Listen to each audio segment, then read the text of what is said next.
485ನೇ ಮಾಸಿಕ ಶಿವಾನುಭವ ಗೋಷ್ಠಿ ಮತ್ತು ಸಾಮೂಹಿಕ ಪ್ರಾರ್ಥನೆ ಗ್ರಂಥ ಲೋಕಾರ್ಪಣಾ ಕಾರ್ಯಕ್ರಮ ಹಿರೇಮಠ ಸಂಸ್ಥಾನದಲ್ಲಿ ನೆರವೇರಿದೆ. ಪೂಜ್ಯ ನಾಡೋಜ ಡಾಕ್ಟರ್ ಬಸವಲಿಂಗ ಪಟ್ಟದ್ದೇವರು ಹಾಗೂ ಪೂಜ್ಯ ಗುರುಬಸವ ಪಟ್ಟದ್ದೇವರ ದಿವ್ಯ ಸಾನ್ನಿಧ್ಯದಲ್ಲಿ ಪ್ರತಿ ತಿಂಗಳು ಹುಣ್ಣಿಮೆ ದಿವಸ ಶಿವಾನುಭವ ಗೋಷ್ಠಿ ಕಾರ್ಯಕ್ರಮ ನೆರವೇರುತ್ತೆ. ಈ ಬಾರಿಯ 485ನೇ ಮಾಸಿಕ ಶಿವಾನುಭವ ಗೋಷ್ಠಿ ಮತ್ತು ಸಾಮೂಹಿಕ ಪ್ರಾರ್ಥನೆ ಗ್ರಂಥ ಲೋಕಾರ್ಪಣಾ ಕಾರ್ಯಕ್ರಮ ಪೂಜ್ಯ ಮಹಾಲಿಂಗ ಸ್ವಾಮಿಗಳ ನೇತೃತ್ವದಲ್ಲಿ ನೆರವೇರಿತು. ನೇತೃತ್ವ ವಹಿಸಿ ಪೂಜ್ಯರು ಆಶೀರ್ವಚನ ನೀಡಿದ್ರು. ಜೊತೆಗೆ ಅನುಭವದ ನುಡಿಗಳನ್ನು ಪೂಜ್ಯ ಪ್ರಭುಲಿಂಗ ದೇವರು ಹಾಗೂ ಪೂಜ್ಯ ಶಿವಬಸವ ದೇವರು ಅನುಭವದ ನುಡಿಗಳನ್ನ ಮಾತನಾಡಿದ್ರು.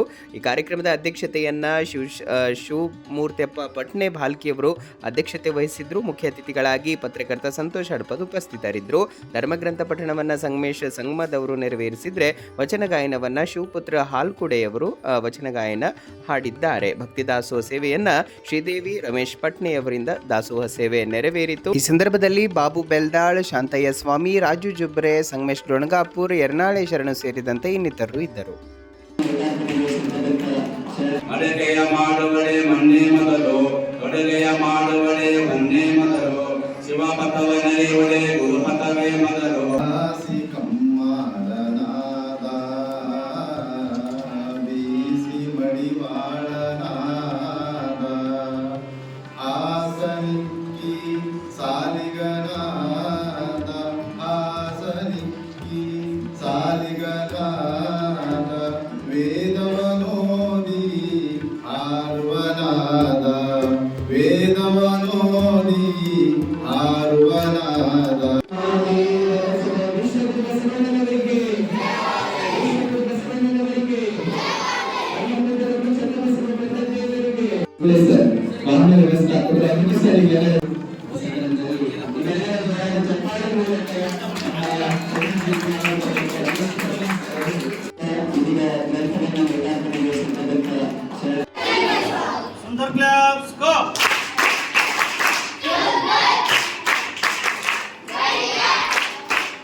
ನಾಡಿನಲ್ಲಿ ಬಸವಣ್ಣನ ಪ್ರಸಾರವನ್ನು ಮಾಡಿ ಕಲ್ಯಾಣ ನಾಡಿನ ನಡೆದಾಡುವ ದೇವರಂತೆ ಕಲ್ಯಾಣ ನಾಡಿನ ಕೀರ್ತಿ ಕಾಶಿಗಳಿಗೆ ಪ್ರಸಿದ್ಧಿಯಾಗಿರುವಂತಹ ಪರಮಪೂಜ್ಯ ರಾಷ್ಟ್ರಗಳ ಮಾತು ಪ್ರತಿಯೊಂದು ಎಲ್ಲ ಕನ್ನಡಗಳ ಭಾಗದ ಧರ್ಮೀಯ ಕಾವ್ಯ ಕವಿಯ ಒಟ್ಟನ ಭಗವಂತನ ಹಸ್ತವ ಚಾಚಿದೆ. ರಾಷ್ಟ್ರಕವಿ ಜಿ.ಎಸ್. ಶಿವರುದ್ರಪ್ಪನವರ ಕಾವ್ಯವನ್ನು ಬೋಧಿಸುವ ದೀಕ್ಷಾ ಅವರು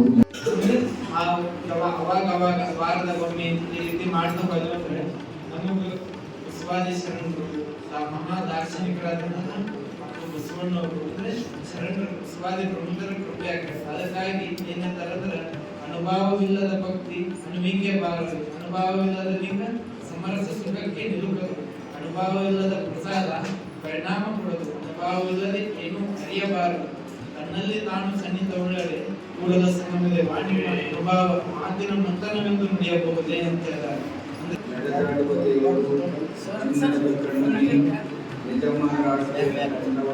ಬೆಳೆಸಿದಂತಹ ಮಹಾಚೇತನ ನಮ್ಮ ನಿಮ್ಮೆಲ್ಲರ ನೆಚ್ಚಿನ ಗುರುಗಳಾದಂತಹ ಡಾಕ್ಟರ್ ಚಂದ್ರಶೇಖರ ಪಾದಕ್ಕೆ ನಮಸ್ಕರಿಸಿ ಅದೇ ಚಿಂತನೆ ಮಾಡ್ತಿದ್ರು, ವ್ಯಾವಹಾರಿಕವಾಗಿ ಚಿಂತನೆ ಮಾಡ್ತಿದ್ರು. ನಮ್ಮ ಪತ್ರಗಳು ಇರ್ತವೆ, ಇದನ್ನೆಲ್ಲ ನಮ್ಮ ಜೀವನದಲ್ಲಿ ಇರ್ತಾವೆ. ಇದರಿಂದ ಒಂದು ಹಿಂಗೆ ಒಂದಿನಾಗನ್ನು ಕಂಡಿಲ್ಲ ಅದೊಂದು ಬಾರಿ ಅಲ್ಲ.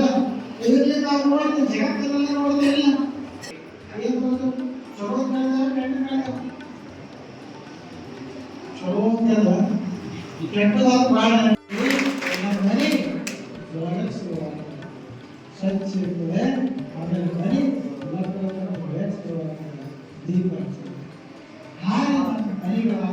ಮನೆ ಹೊಸ ಪೂಜೆಯನ್ನು ಪೂಜೆ ಮಾಡಿ ದಿನ ಬಹಳ ವಿಶೇಷವಾದ ಎಲ್ಲರೂ ಮಾಡಿ ಎಲ್ಲ ಕಾರ್ಯಕ್ರಮ